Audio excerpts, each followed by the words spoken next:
Domnule, asta este Fraga.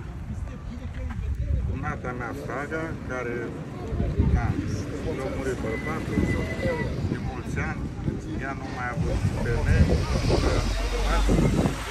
și ea s-a dus în Spania. S-a dus în Spania și acolo găsește bărbați. Bă, da, bărbați adevărați.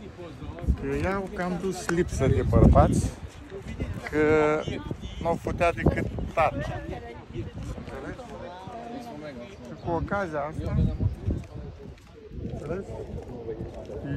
Pisul ăsta, înțeles, Fraga, s-a dus în Spania să muncească. Îți dai seama că s-a găsit acolo cu spaniol. Ia uitați. Fraga, ești bun? E bun acolo Fraga? Așa. Dar o să vină ea înapoi, o să vadă. Deci cu asta vă spun mai la revedere și asta e Frăguța, Fraga. O alintat tata, Fraga.